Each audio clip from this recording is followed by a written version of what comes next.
Les mauvaises motivations font échouer les projets, mais les bonnes motivations permettent la faveur de Dieu et la réussite de nos projets.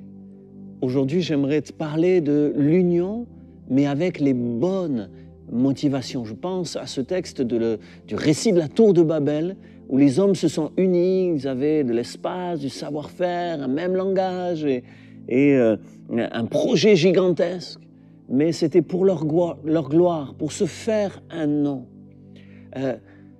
Ils auraient pu réussir, mais ils ont échoué parce qu'ils étaient motivés par l'orgueil, par le désir d'être grand.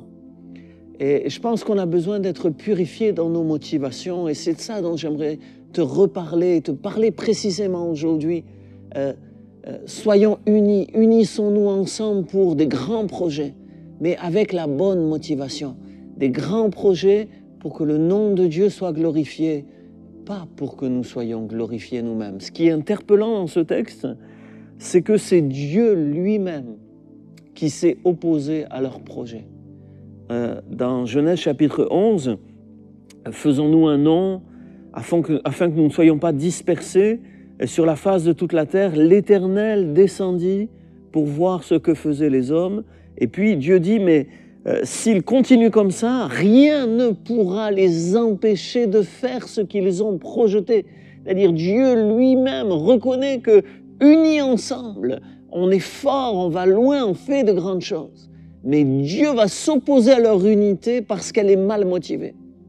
Et c'est Dieu lui-même qui va confondre leur langage et ainsi les forcer à se disperser. Et Babylone va devenir le symbole de la confusion. Mais ici, dans ce texte, ce qui est interpellant, bien sûr, Babylone, c'est la confusion, au sens de la confusion des valeurs, etc. Mais dans ce texte, c'est Dieu lui-même qui suscite la confusion de langage pour les disperser. Ça veut dire c'est Dieu qui va s'opposer à leur projet parce que c'est un projet orgueilleux. Et c'est là vraiment ce que je trouve très interpellant. Faire des projets et s'unir pour cela, c'est toute la raison d'être de l'Église. On ne vit pas chacun de notre côté avec notre foi en Dieu. On se réunit ensemble et on forme des projets ensemble. Mais dans les projets que nous formons, notre motivation est primordiale.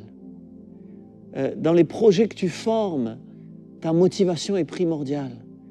Tu veux accomplir de grandes choses pour être connu, tu cherches la reconnaissance de l'un ou de l'autre, ou tu cherches à glorifier Dieu au travers de ce que tu fais. Au fond, si Dieu approuve tes motivations, il t'accompagnera et te donnera du succès. Mais s'il n'approuve pas tes motivations, alors il mettra lui-même un stop à tes projets. Reconnais Dieu dans toutes tes voies. Il aplanira tes sentiers. C'est-à-dire, fais de la place à Dieu aussi. Reconnais sa main, ce qu'il fait dans tous tes chemins, mais aussi donne de la place à Dieu dans toutes tes voies. Cherche à le mettre lui à l'honneur. Alors, il donnera du succès à tes entreprises. Seigneur, merci, parce que tu veux sonder nos cœurs encore, tu veux purifier nos âmes et nos motivations profondes. Seigneur, jamais, jamais, jamais pour notre gloire, tout pour ta gloire. À toi la gloire, à nous la honte, nous qui ne sommes que des pécheurs, que dans tout ce que nous construisons, nos cœurs soient purs, que ce soit vraiment pour toi et non pour nous-mêmes.